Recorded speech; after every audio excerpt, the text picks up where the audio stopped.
नमस्कार. अ, मी रेड्डी सर. पाठीमागच्या ऑनलाईन सेशनमध्ये आपण पाहिलं बंगालचे राज्य व इंग्रज संघर्ष यामध्ये बंगाल प्रांतावर असणारे नवाब आणि या नवाबापैकी कोणी कोणी किती वर्ष राज्य केलं, त्यामधील महत्त्वाचे नवाब कोण, अलीवर्दी खान आणि त्याच्यानंतर त्याचा जो नातू आहे तो सत्तेवर आलेला आपण पाहिला. त्याचं नाव आहे सिराज उद्दौला. वयाच्या 24व्या वर्षी तो या ठिकाणी अ, बंगालचा नवाब म्हणून विराजमान झालेला आपण पाहतोय आणि त्याच्या कारकिर्दीत इंग्रजांशी संघर्ष उडालेला पाहतोय आणि त्या संघर्षातूनच प्लासीची लढाई घडून आलेली पाहतोय. आजच्या आपण ऑनलाईन सेशनमध्ये पाहूया प्लासीची लढाई 23 जून 1757. भारताच्या इतिहासाला वेगळे वळण देणारी ही लढाई ब्रिटिश व बंगालचा नवाब सिराजुद्दौला यांच्यात घडून आली. या ठिकाणी जर पाहिलं तुम्ही पी पी टीमध्ये पहा, बंगालचा नवाब सिराजुद्दौला आणि ब्रिटिश गव्हर्नर रॉबर्ट क्लाईव्ह हे दोघं आहेत. या ठिकाणी रॉबर्ट क्लाईव्हसुद्धा त्यानं पूर्वेला फ्रेंचांचा पराभव तर पश्चिमेला आंग्रेंवर विजय प्राप्त केला होता आणि आता तो बंगालच्या भूमीवर नेत्रदीपक असा विजय साकारण्यासाठी चाललेला आहे. त्या दृष्टीने त्यानं व्यूहरचना आखलेली आहे आणि त्याचबरोबर बंगालमध्ये त्याला सिराजुद्दौलाबरोबर संघर्ष करावा लागला. त्यातून प्लासीची लढाई निर्माण झालेली आपण अभ्यासतोय. या ठिकाणी जर आपण पाहिलं बंगालचे राज्य व इंग्रज संघर्ष, प्लासीची लढाई आणि प्लासीच्या युद्धाची कारणे, प्लासीची लढाई होण्यासाठी कोणकोणते घटक कारणीभूत ठरलेले आहेत, त्याचा आपण आजच्या ह्या ऑनलाईन सेशनमध्ये अभ्यास करणार आहोत. या ठिकाणी तसं पाहिलं तरी प्लासीच्या युद्धाची आपण या ठिकाणी 5 कारणे नमूद करू शकतो. त्यामध्ये पहिलं कारण आहे सिराज उद्दौलाचा ब्रिटिशांना विरोध. कारण नंबर 2, वखारीच्या तटबंदीस विरोध. सिराजुद्दौलानं वखारीच्या तटबंदी बांधणीस केलेला विरोध. कारण नंबर 3, ब्रिटिशांचा खाजगी व्यापार व नवाबाच्या उत्पन्नावर परिणाम. आपण पाहतोय प्लासीच्या युद्धाची कारणे.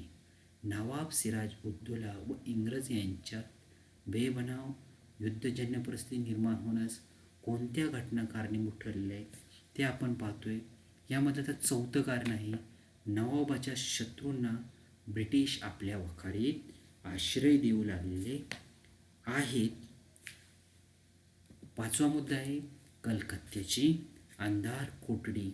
या अंधार कोठडीच्या घटनेनंतर काय झालेलं आहे, या ठिकाणी कंपनीला इंग्रजांचं सहानुभूती मिळालेली आहे आणि ह्यातून प्लासीच्या युद्धानंतर सुद्धा 7 वर्ष हा संघर्ष चालू राहिलेला आपल्याला पाहायचा आहे, अभ्यासावायचा आहे.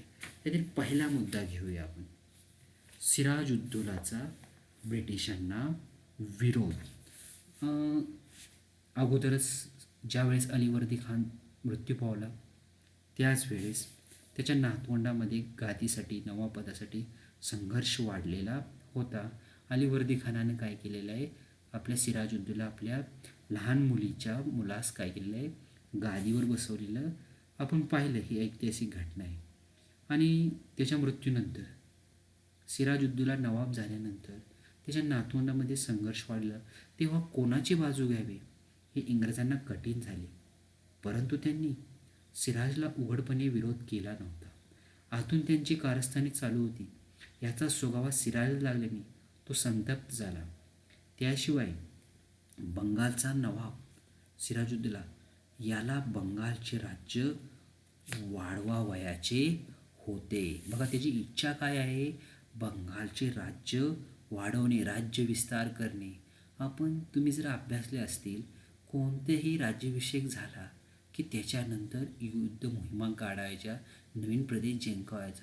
असंच या ठिकाणी सिराजला सुद्धा काय वाटते की मला हे बंगाल प्रांताचा विस्तार करावयाचा आहे. त्याचबरोबर दुसरं कारण काय आहे, बंगालमध्ये परकीयांचा हस्तक्षेप त्याला मान्य नव्हता. हे युरोपियन व्यापारी, व्यापारी या ठिकाणी जे आलेले आहेत त्यांचा आतून तो सिराज यांच्याबद्दल जळफळाट त्याच्या मनात होता. त्याला परकीयांचा हस्तक्षेप इथं मान्य नव्हता. सिराजने प्रत्येक युरोपियनांकडून पैशाची मागणी केलेली पाहतोय. डचांनी व फ्रेंचांनी मोठी रक्कम दिली, इंग्रजांनी काही रक्कम दिलेली नाही. एवढेच नव्हे तर नवाब झालेला आहे सिराजुद्दौला, याला साधा नजरानासुद्धा इंग्रजांनी पेश केला नाही किंवा पाठवलेला नाही. जर आपण अभ्यासलं पाठीमागं की दिल्लीचा जो बादशाह आहे त्या बादशाहानं युरोपियन कंपन्यांना विशेषाधिकार व्यापार करण्याचे दिले होते, सवलत दिल्लीकडून मिळालेली पाठीमागच आपण अभ्यासले. या युरोपियन कंपन्यांना जे विशेष हक्क आहेत ते हक्क काढून घेण्याचा सिराजउद्दौलाचा हेतू होता. यामुळे सिराजने ब्रिटिशांना विरोध करण्याचे धोरण स्वीकारलेले आपण पाहतोय. या ठिकाणी बघा, सिराजउद्दौलाचा ब्रिटिशांना विरोध हे पहिलं कारण प्लासीची, त्याला बंगालचं राज्य वाढवायचं आहे. परकीयांचा हस्तक्षेप त्याला अमान्य आहे. त्याने युरोपियनांकडून पैशाची मागणी केलेली आहे. डच फ्रेंचांनी दिलेले आहे, इंग्रजांनी त्याला अजिबात भीक घातलेली नाही. इंग्रजांनी साधा नजरानाही पाठवलेला नाही. आणि दिल्लीकडून ते जे विशेष व्यापारी अधिकार मिळालेले आहेत ते सुद्धा काढून घेण्याचा सिराजउद्दौलाचा हेतू होता. यामुळे सिराजने ब्रिटिशांचा विरोध करण्याचे धोरण स्वीकारलेले आपण अभ्यासतोय. मुद्दा क्रमांक 2, वखारीच्या तटबंदीस विरोध. आपण प्रास्ताविक ज्यावेळेस अभ्यास करत होतो त्यावेळेस अलीवर्दी खानाने सुद्धा इंग्रज व फ्रेंचांना तटबंदी बांधण्यास विरोध दर्शवलेला आहे आणि त्याच्या आज्ञेचं अलीवर्दी खान जिवंत असेपर्यंत पालन झालेलं आहे. बंगालमध्ये युरोपियन कंपन्यांनी वखारीभोवती तटबंदी घालण्यास सुरुवात केली. इंग्रजांनी इंग्रज व फ्रेंच संघर्षाच्या सबबीखाली कलकत्त्यास व इतरत्र तटबंदी केली होती, ती पाडून टाकण्याची आज्ञा काय केलेली आहे, सिराजनं दिलेली आहे. सिराजनं काय आज्ञा दिलेली आहे की तुम्ही तटबंदी पाडून टाका. परंतु ही आज्ञेचं पालन फ्रेंचांनी केलं, परंतु इंग्रजांनी त्याची आज्ञा मान्य केलेली नाही. आमच्या राज्यात तुम्ही सुरक्षित आहात, व्यापार करणाऱ्यांना तटबंदीची काय गरज आहे असे सिराजउद्दौलाने त्यांना कळवलेले आहे. यावेळी इंग्रजांनी उत्तर म्हणून काय दिलेलं आहे, आम्ही नवीन काही केलेलं नाही, आम्ही नवीन काहीसुद्धा केलेलं नाही, तटबंदी फक्त दुरुस्त केलेली आहे असे उत्तर दिल्याने सिराजने जून 1756 या इंग्रजांविरुद्ध कारवाईला सुरुवात केलेली आपण पाहतोय. अलीवर्दी खानापासून तटबंदी, त्याचे जे व्यापारी वसाहती आहेत त्या वसाहतींना तटबंदी घालण्याचं जे धोरण आहे त्या धोरण सिराजउद्दौलाला मान्य नाही आणि त्यातूनच दोघांमध्ये संघर्ष उद्भवण्याची चिन्हे निर्माण झालेली आहेत. या ठिकाणी तिसरा मुद्दा आहे ब्रिटिशांचा खाजगी व्यापार व नवाबाच्या उत्पन्नावर परिणाम. आपण पाठीमागच्या पहिल्या मुद्द्यात सुद्धा आपण अभ्यासलं, आता इथं सविस्तरच अभ्यासणार आहोत की बंगालमध्ये मुघल बादशाहाच्या परवानगीने कंपनीला व्यापाराची परवानगी दिली होती. कुणाला दिलेली आहे, कंपनीला.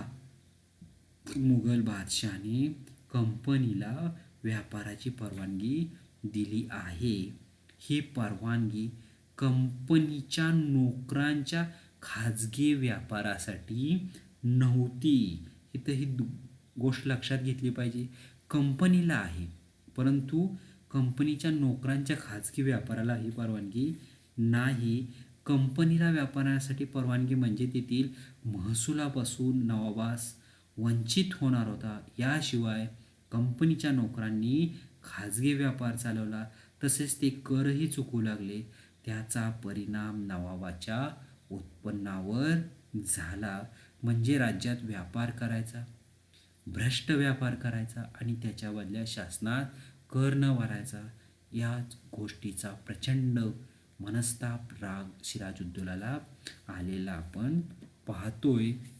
त्याचबरोबर आपण पाहतोय प्लासीच्या युद्धाची कारणे. यामधील चौथा मुद्दा आहे, नवाबाच्या शत्रूंना ब्रिटिश आपल्या वखारीत आश्रय देऊ लागले. यामधले पहिलं प्रकरण आहे कृष्णदास प्रकरण. कृष्णदास हा बंगालमधील धनाढ्य व्यापारी. तो खोटेनाटे हिशेब करून राज्याच्या महसुलाचे नुकसान करीत होता. मोठ्या प्रमाणात पैशाची अफरातफर त्यानं केलेली होती. सिराजउद्दौलाने त्याला पकडून आणण्याचा हुकूम दिला. तो इंग्रजांच्या आश्रयाला गेला. मग नवाबुद्दौलानं कंपनीने त्याला संरक्षण देऊ नये, आमच्या स्वाधीन करावे आता असा आदेश दिलेला आहे. परंतु कंपनीने नवाबाची मागणी धुडकावून लावलेली आहे. हे झालं कृष्णदास प्रकरण. पहिलं आहे की अंतर्गत बाबतीत इंग्रजांनी ढवळाढवळ केलेली आहे. दुसरा येथील आहे अधिकारी नवाजिश खान. या भ्रष्ट अशा इंग्रज अधिकाऱ्याला जो नवाबाचा अधिकारी आहे त्याला इंग्रजांनी आश्रय दिलेला आहे. भ्रष्टाचारी अशा अधिकाऱ्याला इंग्रजांनी आश्रय दिलेला आहे. इंग्रजांच्या आश्रय देण्याच्या धोरणामुळे सिराजुद्दौला नाराज झालेला आहे आणि उभयतांचा संबंध बिघडत चाललेले आहे. ही वाटचाल आपल्याला प्लासीच्या लढाईकडे घेऊन जाणार आहे. आणि जी महत्त्वपूर्ण घटना घडली की ज्या घटनेमुळे काय झालेलं आहे की प्लासीची लढाई घडून आलेली आहे, उद्भवली, ती म्हणजे कलकत्त्याची आमदार कोठडी. आणि पहा, ब्रिटिशांनी कलकत्ता व इतरत्र आपल्या वखारीस तटबंदी केली होती. ती पाडून टाकण्याची आज्ञा नवाबानं दिलेली आहे. या ठिकाणी इंग्रजांनी नवाबाचा हुकूम मान्य केला नाही. आपला हुकूम मान्य न करणाऱ्या ब्रिटिशांना शिक्षा करण्यासाठी सिराजुद्दौलाने ब्रिटिशावर इसवी सन जून 1756 चाल केली किंवा कारवाईला सुरुवात केली. त्यावेळी कलकत्त्याचा गव्हर्नर जनरल, आपण त्याचं नाव आहे ड्रेक हा होता. आपण नवाबाच्या फौजेस सहज तोंड देऊ असा त्याचा जो अनाठायी अविश्वास आहे, तो अविश्वास त्याला नडलेला आहे. नवाबाने कासिम बाजार येथील वखार ताब्यात घेतली व कलकत्त्यावर हल्ला केला. नवाबाच्या एवढ्या मोठ्या सैन्याशी कलकत्त्याचे मुठभर ब्रिटिश सामना करू शकत नव्हते. त्यांचा अधिकारी ड्रेक आपल्या काही सहकाऱ्यांशी कलकत्त्याच्या दक्षिणेस हुबळी नदीच्या मुखावर असलेल्या फुलटा या ठिकाणी पळून जाऊन तेथे आरमारासह बंदोबस्तात राहिला. ब्रिटिशांनी पराभव झाल्याने नवाबाच्या सैन्यापुढे शस्त्र ठेवली. बघा, या ठिकाणी तो पळून गेलेला आहे. त्यांचा जो अधिकारी आहे ड्रेक, तो गव्हर्नर पळून गेलेला आहे. फुलटा या ठिकाणी जाऊन त्यांना आरमारासह बंदोबस्तात थांबलेला आहे. नवाबाने या ठिकाणी काय झालेलं आहे की ब्रिटिश सैन्य शरण आलेलं आहे, शस्त्र ठेवले आहे. नवाबाने काही इंग्रजांना युद्धकैदी म्हणून पकडले. यापैकी 146 युद्धकैद्यांना 18 फूट लांब व 14 बाय 10 फूट रुंद असलेल्या खोलीत डांबण्यात आले. ही खोली म्हणजे अंधार कोठडी, तीच कलकत्त्याची अंधार कोठडी. परिणामी जून महिन्याच्या गरमीमुळे व प्राणवायूचा तुटवडा कमी पडल्याने त्यापैकी 123 कैदी मृत्युमुखी पडलेले आहेत. आणि कलकत्त्याच्या अंधार कोठडीच्या कारस्थानास नवाबाला जबाबदार धरण्यात आले. कंपनीने ही घटना उचलून धरून नवाबाविरुद्ध वातावरण तयार केले व इंग्रजांचे समर्थन मिळवले. कंपनीच्या प्रसारानुसार पुढील 7 वर्ष बंगालच्या नवाबाशी इंग्रजांचा जो संघर्ष चालला त्याच्या मुळाशी ही घटना होती. या घटनेमुळेच इंग्रज व नवाब यांच्यात संघर्ष वाढला. त्यातून प्लासीची लढाई उद्भवलेली आहे. अशा पद्धतीनं जून 1756मध्ये कलकत्त्याची अंधार कोठडी ही जी महत्त्वपूर्ण घटना घडलेली आहे.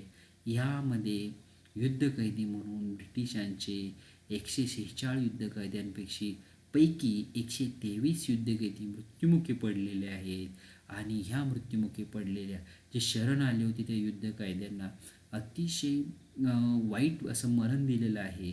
ह्या घटनेला कलकत्त्याच्या नवाबास जबाबदार धरून त्याच्याविरुद्ध वातावरण तयार करून इंग्रजांचं समर्थन मिळवलं आणि ही घटना प्लासीच्या लढाईस कारणीभूत ठरलेली आहे.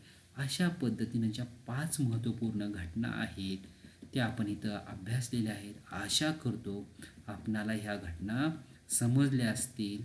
प्लासीच्या युद्धाची कारणे, सिराज उद्दौलाचा ब्रिटिशांना विरोध आपण अभ्यासलं, वखारीच्या तटबंदीस विरोध अभ्यासलं, ब्रिटिशांचा खाजगी व्यापार व नवाबाच्या उत्पन्नावर परिणाम अभ्यासलं, नवाबाच्या शत्रूंना ब्रिटिश आपल्या वखारीत आश्रय देऊ लागले आणि कलकत्त्याची अंधार कोठडी ही प्लासीच्या लढाईची कारणे आहेत. आपण पुढच्या याच्यामध्ये प्रत्यक्ष प्लासीची लढाई कशा पद्धतीने झाली याचा अभ्यास करणार आहोत. धन्यवाद.